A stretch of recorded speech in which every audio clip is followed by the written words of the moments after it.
2장 5절에서 11절 말씀을 갖고 따라하세요. 겸손과 섬김. 겸손과 섬김.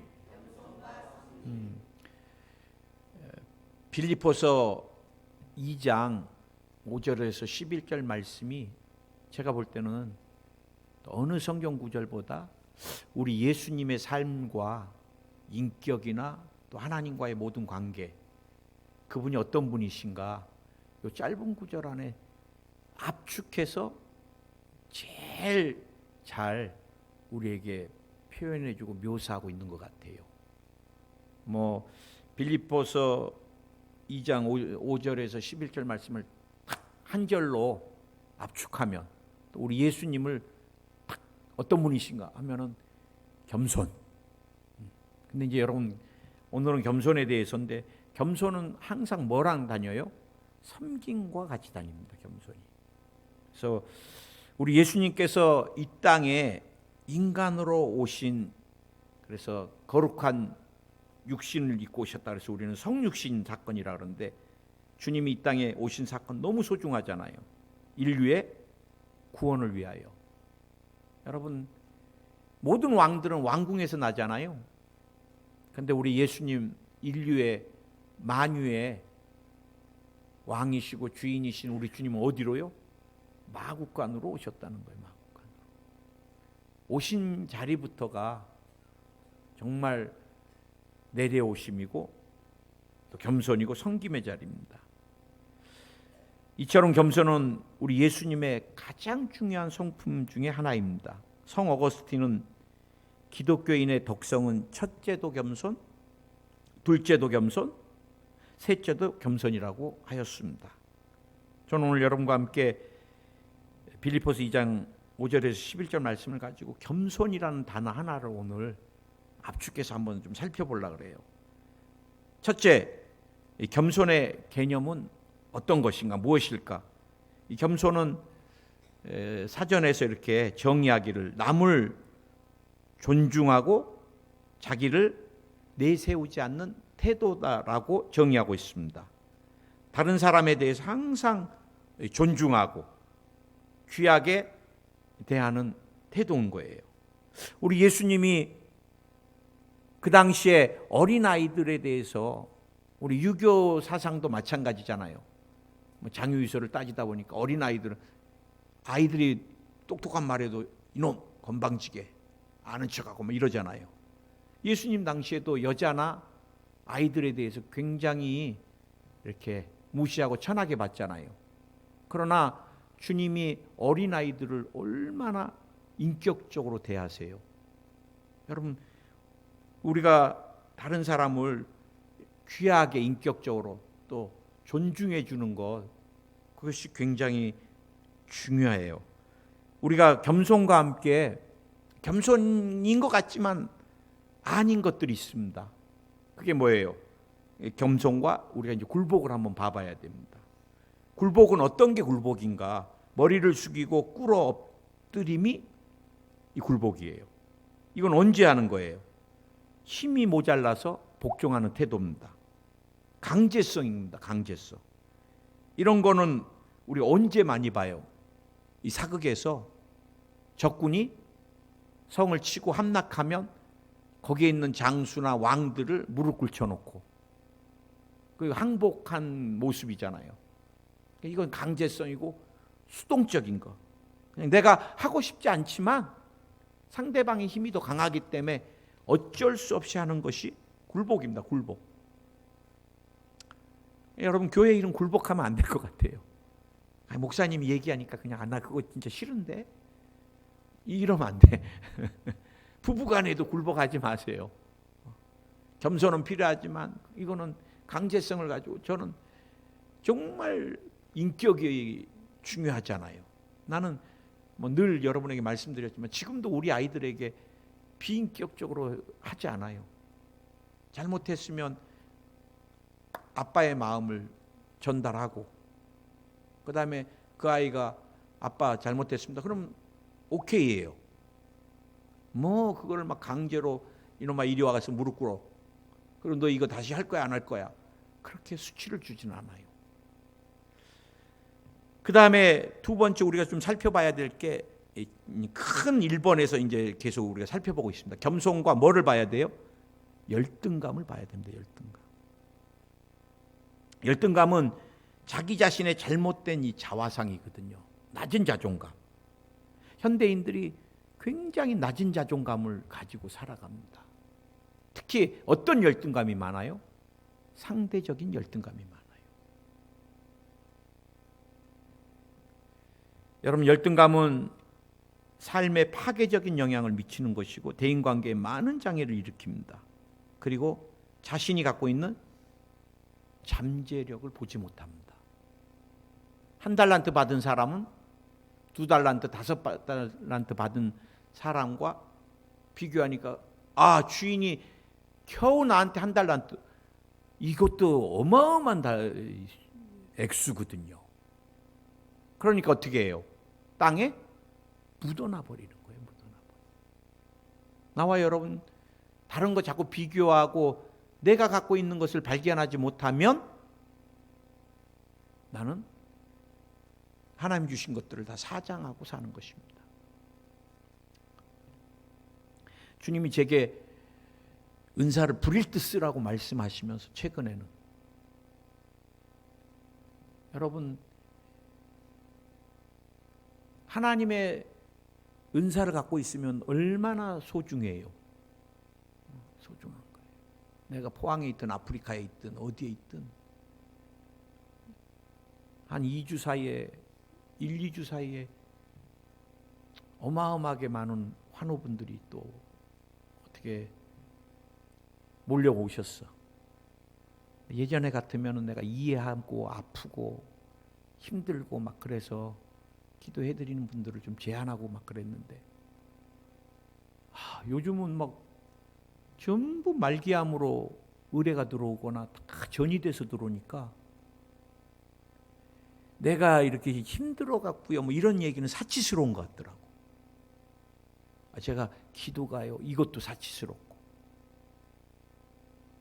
제가 여러분들에게 한번 그분들의 기도 제목과 상태를 말씀드려보면 여러분들도 막 아이고 어떡하나 보통 2-3군데 이상 전이가 돼 있고 막 그러면 안 되고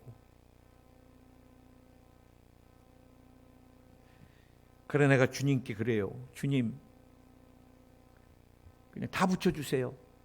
제가 죽기까지 한번 해보겠습니다. 그 대신 좀 더 강한 능력을 주셔서 의뢰받은 분들은 빨리빨리 좀 빠져나가고 다른 분들이 연착되지 않게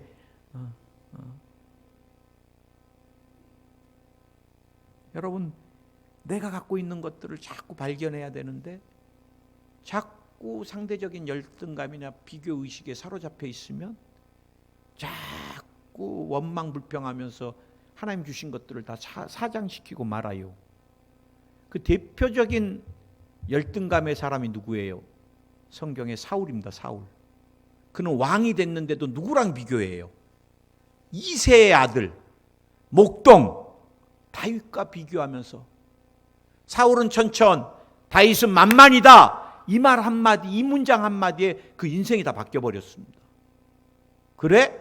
내가 죽인 자는 블레셋 사람들 1000명이고 다윗은 만이면 다윗이 그 다음에 가지고 갈 그것은 뭐냐? 내 왕자 아니냐? 그 다음부터 블레셋과의 싸움이나 적군과의 싸움이 아니라 다윗과의 싸움이에요. 다윗과의 싸움. 결국은 사울은 그 열등감 때문에 왕임에도 불구하고 주지 않고 말았던 것입니다. 여러분 그 다음에 우리가 겸손하고 또 비교해 봐야 될 게 자기 비하입니다. 자기 비하. 이건 겸손이 아니에요. 목사님 저 정말 못됐습니다. 그러면 진짜 자기가 그렇게 깨달았으면 회개해야지. 올 때마다 맨날 못됐다고 그러고 변화는 안 돼. 그러잖아요. 그거는 겸손이 아닌 거예요. 못된 거 알았으면 회개하고 주님 앞에 정말 무릎 꿇고 내 삶을 바꿔야지. 목사님 저는 아주 승질 못됐고요. 안 바뀝니다. 그러면 예수님 만나도 안 되는 거예요. 그렇게 저에게 표현하는 게 겸손한 게 아니니 자기 비하를 하는 거지. 자기 못됐고 자기 안 바뀔 거고 암시하는 거잖아요. 부부간에도 마찬가지. 이런 남편, 이런 아내 만나면 참 어려워요. 근데 자기 비하가 겸손이 아니라는 거 이해하시겠습니까? 네. 그 다음에 이제 겸손과 반대어로 우리가 한번 찾아보면 교만이란 말이 있는데, 교만은 뭐예요? 잘난 체하며 뽐내고 건방짐. 그러면 뭐예요? 겸손은 잘난 체하지 않고 뽐내지 않고 건방지지 않고 자신을 낮추는 행위. 아멘. 두 번째 우리가 살펴볼 게 그럼 큰 두 번째가 겸손을 위해 행하신 오늘 예수님의 삶에 대해, 저는 오늘 이 말씀 하나하나 준비하면서 여러분이 하나라도, 나와 여러분이 이것을 내 삶에 적용했으면 좋겠다. 여러분 한 가지라도. 첫 번째, 예수님이 6절에서 그는 근본 하나님의 본체시나 하나님과 동등됨을 취할 것으로 여기지 아니하시고, 뭐예요? 하나님은, 예수님은 삼위의 하나님이셨어요. 아버지와 동등됨을, 성부, 성자, 성령 하나님은 똑같은 위예요. 여호와 증인 가보면은 아들은 밑에라 그래요. 그렇지 않아요. 잘못된 교리예요. 어떻게 아버지와 아들이 같느냐, 이렇게 인간적인 생각으로는 맞는 것 같지만 그렇지 않아요. 성경에서 뭐라 그래요? 삼위, 세 분의, 세 인격을 가지신 하나님, 한 분의 하나님, 위가 똑같아요. 그런데 동등됨을 취하지 않고 어떻게 했어요? 낮아지신 거예요. 낮아지신 거예요. 동등됨을 취하지 않고. 그분이 하나님이시지만 하나님의 그 모든 것들을 다 내려놓으신 거예요. 이게 뭐예요? 이게 권리폭입니다. 권리폭. 여러분이 오늘 머리에다 가슴에다 권리포기, 이걸 한번 꽉 써보세요. 현대인들이 제일 하기 어려운 게 권리포기입니다. 권리포기. 지금 왜 시끄러워요? 제가 보니까 한국은 유난히 모든 것을 재판, 모든 게 재판. 반가워. 그래갖고 제가 엊그제 어떤 분을 만났는데 당신 동생 얘기를 하더라고. 이거 뭔가 문제 있지 않아요? 목사님 들어보세요. 그래. 친구가 만나갖고 얼마나 반가워요. 야, 반갑다 그러면서 와 엉덩이를 탁 때렸대요. 여자애가, 여자친구가. 그랬더니 고소장을 냈어요. 성추행. 자기는 기분 나쁘게 엉덩이를 맞았다고. 야, 이거 정상이 내가 봐도 모든 것에 대해서 다 피해의식을 가지고, 그래 여러분, 일조권 침해, 중간 층간 소음, 말도 못합니다. 말도 못해 여러분. 그 다음에 재산에 대해서도 가족 간에, 부모와 자식 간에 얼마나 송사가 많아요. 송사가. 특히 대한민국은 송사 대국이 돼버렸습니다. 얼마 전에도 제 제자가 목사님 기도해 주세요. 그냥 사무실 쓸 때 조금 기분 나쁜 일 좀 있었는데, 그리고 나서 헤어졌는데 그 사무실에서 이렇게 그 사람하고 나중에 1년 있다가 1년이 다 지났는데 증거도 없고 뭐도 없는데 형사 거기서 출두하라고 왔더래요. 좀 불편하게 지냈던 사람이 고소를 해버린 거야. 야, 그리고 여러분 참 무서운 세계더라고. 무서운 세상. 이게 다 뭐예요? 절대로 자기 권리, 자기가 조금이라도 손해봤다고 생각하고. 그럼 우리나라 뭐를 바꿔야 돼요? 분쟁도 바꿔, 노사 분쟁도 바꿔야 돼요. 노사 분쟁을 해도 좀 일본같이 했으면 좋겠어. 일본은 절대 때려붙지 않습니다. 폭력적이지 않습니다. 노사가 서로 대화를 나누면서 노사 분쟁을 하거든. 우리나라는 노사 분쟁했다면 어떻게 해요? 일단 빨간 티를 결사 이거 그 다음에 이 대나무 봉을 올리고 오늘 경찰도 때리고, 또 경찰도 무자비하게 진압을 하고. 이거 안 돼요. 여러분, 제가 여러분에게 더 나가면 안 되니까 이 권리 포기가 굉장히 중요해요. 내가 하나님 앞에 내 권리를 포기할 때마다 주님이 더 많은 것들로 채워주시는데, 나는 한번 생각해 봤어요. 어떤 게 권리 포기인가? 여러분, 우리가 주일 성수하는 것도 권리 포기입니다. 그러잖아요. 남들은 6일 일하고 쉬는 일요일이라고 하는데, 우리는 일요일을 하나님의 날 주일이라 그래서 쉬지 않고 나와서 예배를 드리잖아요. 아멘. 그 다음에 봉사도 권리 포기입니다. 내가 찬양도 시간을 다른 사람보다 더 내야 되고, 또 집에서 연습도 좀 해봐야 되고, 그 다음에 특히 이 선교가 정말 봉사 포기입니다. 아니, 권리 포기. 제가 여러분에게도 말씀드렸지만, 일본 분들, 제가 일본 선교 있을 때, 일본 선교지에서 있을 때 일본 분들 되게 깔끔하세요. 정말 깔끔합니다. 근데 이분들을 제가 인도로 한번 데리고 갔거든요. 호텔이라고 갔는데, 인도 호텔이 별이 뭐 4개다 막 이래도 별 믿으면 안 돼요. 별 4개라 그래갖고 저는 조식 있고 막 다 인터넷으로 보냈길래 여기 내가 다 찝었는데, 가서 이제 잘라고 하니까 이불을 덮으려고 그러는데, 이불이 옛날 한국 그 담요 알죠? 계속 재활용하는 담요. 근데 일본 분들은 호텔에 들어가면 시트 바꿔야 되고 막 하얀 걸로 다 매일 바꿔야 될 사람들인데, 담요가 나오고 막 그냥 잤던 사람 그대로 나가고 또 그 자리에 들어가는 형태가 있으니까 놀래갖고, 1시 다 됐나? 목사님, 저희는 방을 들어갈 수가 없습니다. 그래, 일본 남자들이. 좀 있으니까 또 일본 여성들이 와가지고, 우리 목사님 어떻게 합니까? 막 그래. 그게 여러분, 선교사님들은 그곳에 15년, 20년 전 더 어려울 때 들어가서 화장실도 없는 곳에서 여자 선교사님이 처녀의 몸으로 사역을 하셨어요. 그래서 내가 그런 얘기를 해드리니까, 그 다음에 그분들이 기도를 하고 잘 주무시더라고. 그러면서 인도의 깊은 곳들을 다 보시더니, 이분들이 공항에서 다 밥 먹으래도 안 먹어.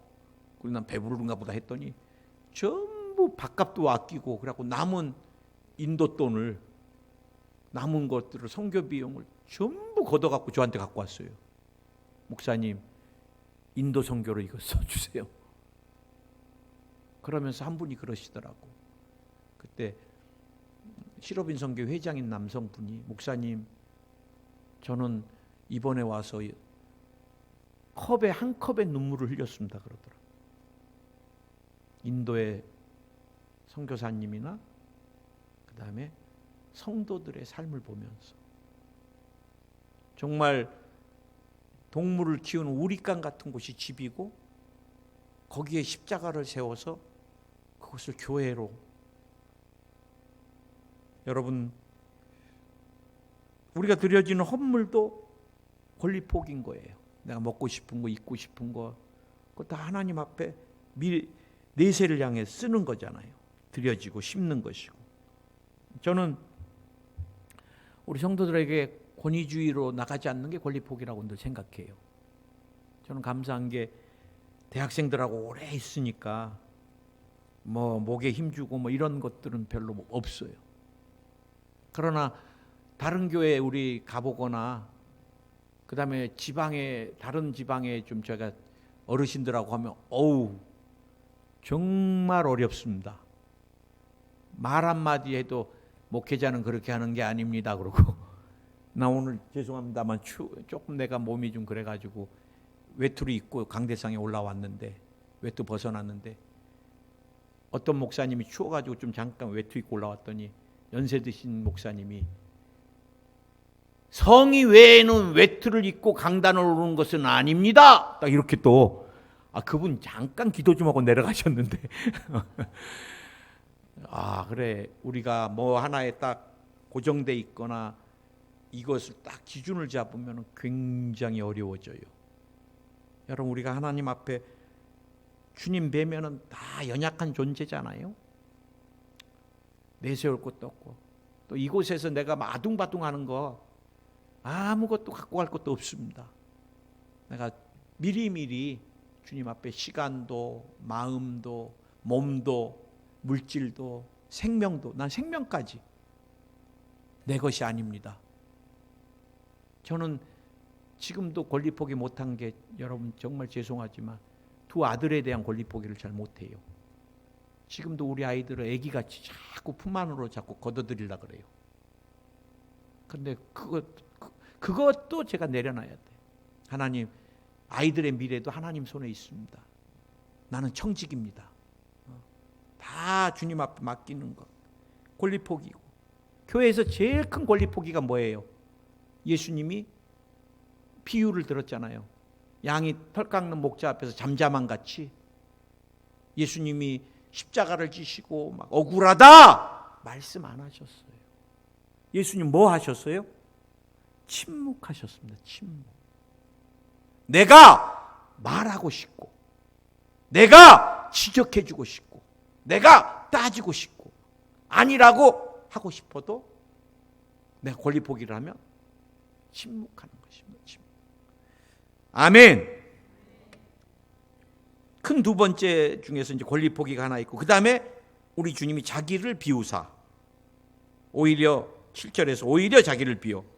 주님 다 비우셨잖아요. 인간의 몸을 입고 오셔서 당신에 있는 것들을 다 비우신 거예요. 하나님의 능력, 생명, 영원한 것 다 비우셨어요. 그럼 예수님 뭐였어요? 인간의 몸을 입고 있는 유한한 존재로 오셨잖아요. 언어도 제한된 언어, 공간도 제한된 공간. 왜? 하나님 무소부지하신데. 왜? 육신을 입으셨으니까. 다 비우셨어요. 다 비우셨기 때문에 주님이 공생의 일을 하실 때 어떻게 하셨어요? 늘 하나님 앞에 무릎 꿇었어요. 그리고 사도행전 10장 38절에서 하나님이 나사렛 예수에게 성령과 능력을 기름 붓듯 하셨음에 그가 두루다니며 착한 일을 행하시고 마귀에게 눌린 모든 자를 고치셨으니 이는 하나님이 함께 하셨습니다.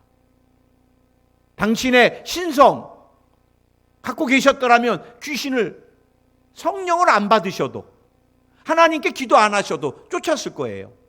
그러나 다 비웠으니까 그 다음에 비운 것들을 기도하며 채우셨고, 성령으로 채우셨고, 하나님과 동행함으로 채우셨고. 여러분, 이 컵에 물이 있는 만큼 물이 가득 차면 공기가 못 차잖아요. 물을 제가 벌써 이제 5분의 1까지 마셨는데 5분의 4가 공기가 찬 거예요. 똑같습니다. 우리도 하나님의 형상대로 창조됐고 성령이 계시는 몸을 갖고 있는데, 우리 안에 이 비어져 있는 것들을 우리가 하나님 것들로 채우면, 성령으로 채우면 악령이 들어올 수도 없고 세속적인 거, 더러운 것들이 들어올 수 없지만, 내가 세속적인 것들로 채우기 시작하면 그 다음에 반대로 성령이, 거룩한 것들이 나를 지배할 수가 없어요. 그럼 그 사람은 교회는 다니나 영은 죽어가고 세속화되고, 때 되면 귀신이 끄는 대로 끌려가고 말아요. 그래, 교회를 다녀도 늘 삶의 우환이 끊어지지 않고. 왜? 하나님의 생명이 없기 때문에. 그래서 우리는 비운 것을 뭘로? 하나님의 것으로 날마다 가득 채워야 되고. 세 번째, 주님이 어떤 형태? 종의 형태를 입으셨다. 이것도 얼마나, 여러분 이 당시의 종은 어떤 종이에요? 뭐 사원, 고용인 뭐 이런 정도가 아닌 거예요. 사원이 아니라 이때 당시에 종은 둘러스라고, 이건 노예입니다. 노예. 주인이 얘는 내 소유물이야. 뭐를 했어요? 옛날에 여러분 사극, 저도 이제 옛날에 사극을 좀 좋아해 갖고 봤는데 그 해신에서 그때 한번 나오더라고. 종이 도망갔는데 주인이 잡아갖고 이게 내 종 어디다 이마에다 불을 박습니다. 다시는 못 도망가게. 로마 시대 때 이런 게 다 진행됐던 거예요. 종이 도망갔다 걸리면 화인을, 이건 내 종이다, 아니면 죽여버리거나 죽음이에요. 그러니까 종은 자녀도 주인의 소유물에 불과하고 주인이 그 생명을 언제든지 취할 수 있는, 그래 여러분, 주인의 부속물이고 그다음 주인에게 무조건 복종, 멸시천대 뭐 이런 것들은 당연한 것이고, 주인의 희생물, 주인에게 99번을 잘하고 순종하다고 한 번 종이 불순종하면 그럼 죽음이에요, 죽음. 그래서 제가 대피기도 때나 이렇게 자꾸 몇 가지 이렇게 여러분에게 말씀드리잖아요. 오늘 우리에게 안식일을 주셔서, 안식일이라는 말은 없습니다. 토요일이 안식일인데 우리가 토요일 그럼 안식일교로 가야 됩니다. 그거 잘못된 기도잖아요. 오늘 우리에게 주일을 주셔서지 안식일을, 근데 그게 꼭 구약 시대 같이 비슷하게 한다고 하는 분들이 꼭 계세요. 그렇게 하면 안 됩니다. 그 다음에 또 절을 했을 때는 그냥 우리 최수일 담임 목사님을 붙들어 주시고 하면 되지, 주의 종은 이상하다 그러고 종님을 붙들어 주시고 그래. 무슨 종님이 어디 있어?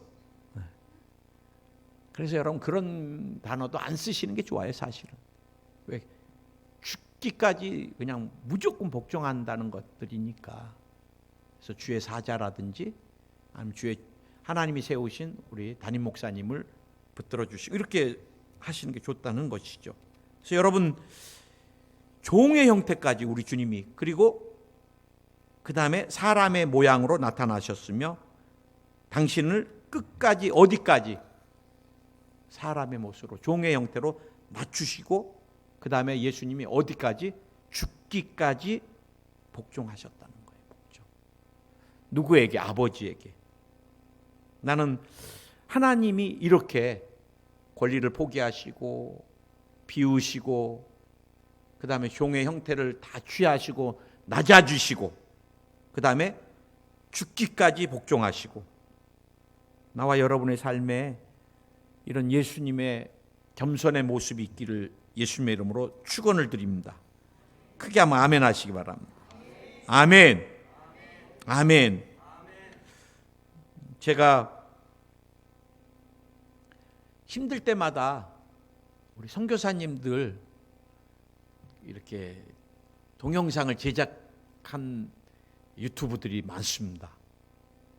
그래 한국에 들어와 계셨던 선교사님들을 잘 이렇게 만들어 놓은 동영상들을 보는데 제가 그 중에 제일 많이 감동받고 또 힘들 때마다 제일 많이 보는 게 그게 이제 제가 윌리엄 홀 선교사님입니다. 캐나다 벽청 가난한 집안의 출신으로 태어나서 자수성가해서 이 선교사님이 의대를 졸업하고 이제 의사가 됐어요. 그래 자신이 의사로서 출세가 보장됐는데 그는 뉴욕 빈민가에서 의료봉사를 하면서 만난 의사 로제타 여인과 약혼을 하게 됩니다. 그리고 약혼녀보다 1년 늦은 1891년 한국에 온 윌리엄 선교사님은 서울에서 로제타 선교사님과 이제 결혼을 하게 됩니다. 이들 부부는 그래서 1년 후 평양 개척의 중책을 맡고 아직 채 1살이 되지 않는 아들과 함께 이 평양으로 들어갑니다. 그리고 온갖 핍박 속에서도 의료 봉사를 하면서 교회를 개척합니다. 윌리엄 홀은 1894년 평양에서 벌어진 청일전쟁의 부상자들과 환자들을 치료하기 위해 불철주야 노력하다가 면역이 떨어지면서 전염병에 걸리게 됩니다. 그리고 뒤늦게 아내에게 서울로 와서 아내의 돌봄을 받게 되는데 그때가 한국에 온 지 3년 만에, 그때 아내가 29이고 큰아이 조그만 아들 하나에 임신한 7개월 딸이 있었어요. 나는 그때 그곳에서 윌리엄 홀 목사님이 로제타 아내에게 서울에 와서 간호를 받으면서 여보, 내가 평양에 가서 청일전쟁 때 사람들을, 부상자들을 돌본 것을 나는 절대로 후회 안 해. 내가 다시 건강해진다면 나는 또다시 그 일을 선택할 거야.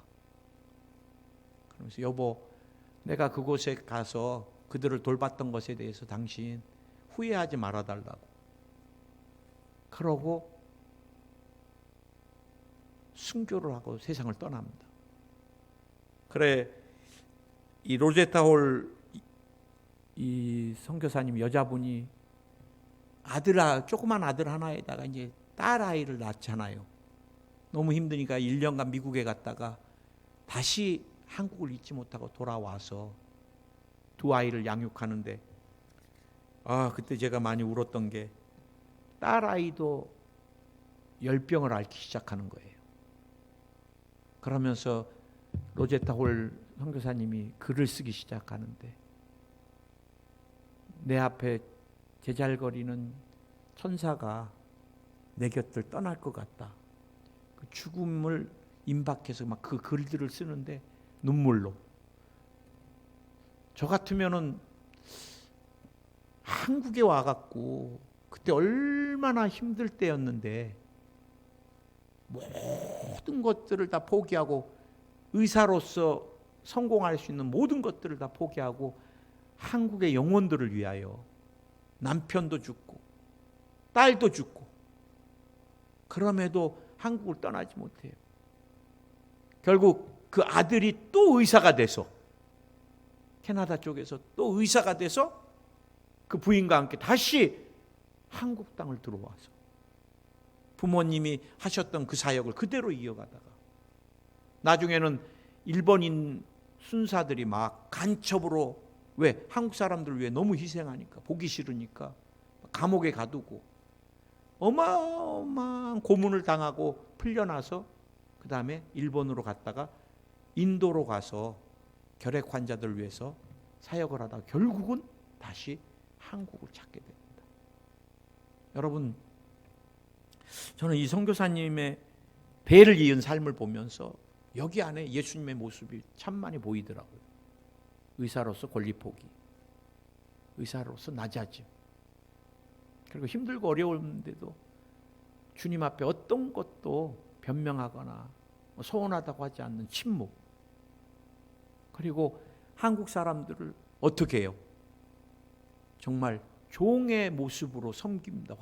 환우분들을 한 분 한 분들. 마지막, 그러면 우리가 어떻게 하면 겸손을 실천할 수 있을까? 여러분, 로마서 12장 10절에 형제를 사랑하여 서로 우애하고 존경하기를 서로 먼저 하며, 우리가 사랑하고, 제가 어떻게 했다 그랬죠? 존경하는 것, 존중해 주는 것. 자, 그러면은 부부가 어떻게 하면은 겸손을 이제 섬길 수 있어요? 존중해 주면 된다. 존중. 뭘로? 눈빛과 말과 행동으로. 한번 우리 성도 간에도 우리가 존중하고 존경해 주면 돼요. 따뜻하게. 우리 한번 옆에 사람 인사해 볼까요? 사랑하고 축복합니다. 네. 존경하기는 어렵지만 존경합니다까지 해볼까요? 존경합니다. 이렇게.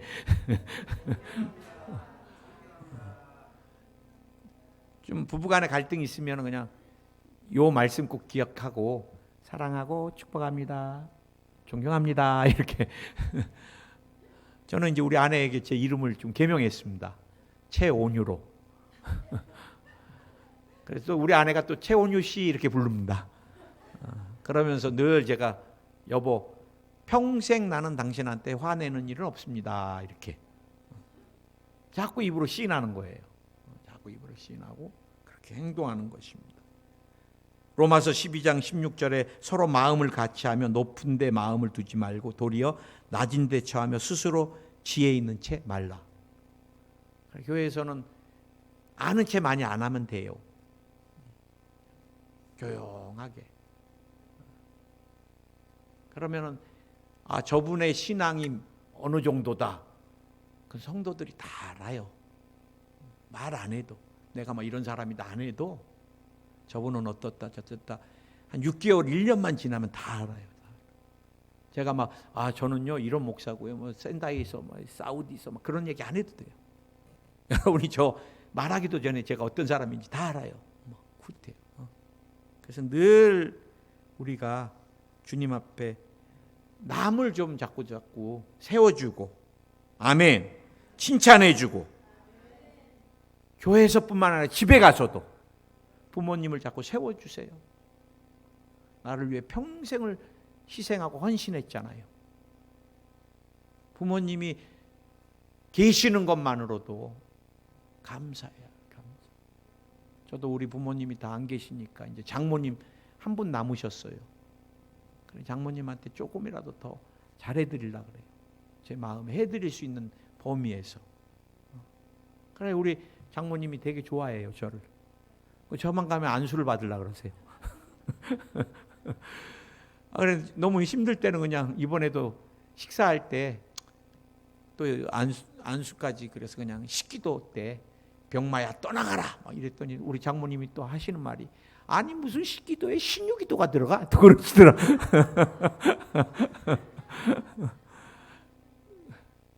또 허리 아프시다 그러니까 의자에 딱 앉으셔갖고 다리 잘 보라 그러시고 신발을 벗어야지 잘 보이나? 뭐 이러시고 자꾸 남을 존중해 주면요 그 사람 옆에 사람이 모이게 됩니다. 아멘. 그리고 남은 겸손은 다른 사람들을 잘 돌봐주는 것입니다. 돌봐주는 것. 말 없이 돌봐주는 거예요. 그러니까 이게 보이지 않는 희생이고 사랑이고 진실한 마음이고 어떤 마음으로? 종의 마음으로. 내가 생색내고 하는 게 아니라 당연하게 이렇게 드려야 되겠다는 마음으로 돌봐주는 것. 특별히 겸손을 우리가 행하기 위해서 제일 중요한 거 날마다 십자가를 바라봐야 돼요. 자꾸 십자가 앞에서 나를 씻고 예수 그리스도로 덧입어야 돼요. 아멘. 예수님의 십자가를 품는 것. 크게 아멘. 예수님의 십자가는 겸손의 완성인 것입니다. 진정한 겸손은 십자가를 통해 우리에게 이루어지는 것입니다. 십자가가 없는 겸손은 위선이고 가짜인 거예요. 모양에 불과한 것입니다. 그래서 우리가 십자가를 바라보면 우리도 예수님처럼 사람의 노력으로 할 수 없는 겸손의 자리까지 내려갈 수 있는 거예요. 또 십자가를 바라보는 것과 함께 우리가 예수님의 십자가를 바라보고 그 다음에 무엇을? 예수님의 마음을 품는 것입니다. 그래서 여러분이 주님의 마음, 주님의 눈. 어떤 분이 그때 그런 책도 썼잖아요. 주님이면 어떻게 하실까? 주님이면 어떻게 말할까? 주님이면 어떻게 태도를 보일까? 아멘. 이렇게 겸손하게 모든 것 하니까 주님이 하나님이 어떻게 하셨다고요? 모든 이름 위에 뛰어난 이름을 주셨어요. 그리고 모든 무릎을 주님 앞에 꿇게 하셨어요. 제가 여러분에게 이 말씀 해드릴 수 있습니다. 여러분이 진심으로 겸손해지면 그 다음에는 누가? 하나님이 예수님을 높여주셨던 것 같이 여러분을 높여주세요. 귀한 일을 하고 나서 이렇게 절대 펴내지 않는데도요, 하나님은 다 알게 해주십니다. 나중에 이렇게 다 들어와요. 목사님 그때 누가 그거 이렇게 했냐면요, 이렇게 다 알게 돼요. 그분이 그렇게 해주시고도 표를 안 내셨구나. 주님이 때 되면 다 높여주시더라고. 기도하겠습니다. 우리 한번 가슴에 손 얹고, 아프신데도 손 얹고, 믿음으로, 마음에 소원이 있으면 가슴에, 능력받기 원한 머리에, 하나님 이 시간 믿음으로 손을 얹었습니다. 피 묻은 의의 오른손으로 친히 안수하여 주시옵소서. 병마야 어떤 모양으로는 떠나갈지어다. 오늘 대한민국의 스트레스나 또 식단이나 과로나 여러 가지 요소들을 통해서 암으로 역사하는 병마야 떠나가! 종양으로 역사하고 붙어있는 병마야 녹아내려라! 뇌에서 녹아내릴지어다, 폐에서 녹아내릴지어다, 간에서 녹아내릴지어다, 위에서 녹아내릴지어다, 복막에서 녹아내릴지어다, 대장에서 녹아내릴지어다, 자궁에서 녹아내릴지어다, 난소에서 녹아내려라! 완전히 녹아내릴지어다. 오늘 암 근원지가 말라 죽게 될지어다. 그래서 전이 된 부분도 다 뿌리채 말라 죽게 될지어다. 췌장이 깨끗해질지어다. 위가 깨끗해질지어다. 척추가 깨끗해질지어다. 임파, 림프도 깨끗해질지어다. 주님, 필요 없는 암세포 성령의 강한 치료의 강선으로 이 시간 녹여 주시옵소서. 깨끗이 녹아내려라. 녹아내려라. 방광에서 녹아내려라. 신장에서도 녹아내려라. 주님이 허리, 무릎관절, 발목 깨끗이 치료해 주시옵소서. 골다공증이 치료 안 받을지어다. 통풍이 치료 안 받을지어다. 디스크가 치료 안 받을지어다. 관절염이 치료 안 받을지어다. 오늘 근육통도 치료 안 받을지어다. 인대가 상한 사람 치료 안 받을지어다.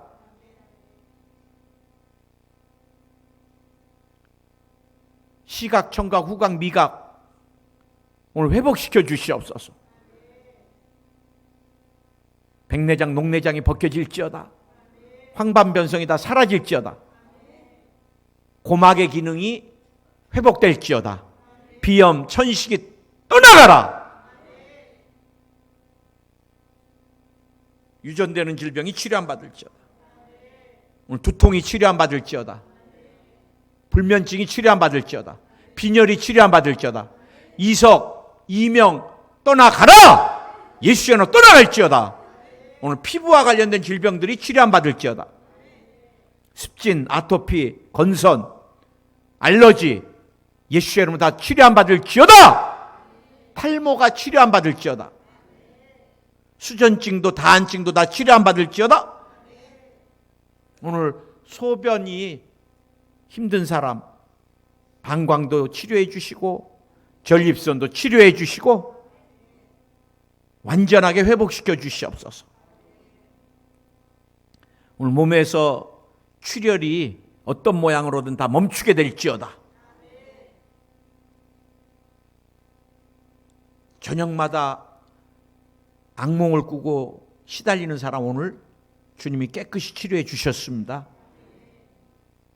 오늘 열등감도 치료해 주시고 우울증도 치료해 주시고 현대인들 신경정신과 약 없이 일상생활 할 수 있게 이 시간 깨끗이 치료하여 주시옵소서. 예수님의 이름으로 기도드립니다. 아멘. 주님께 영광의 박수 올리겠습니다. 감사합니다.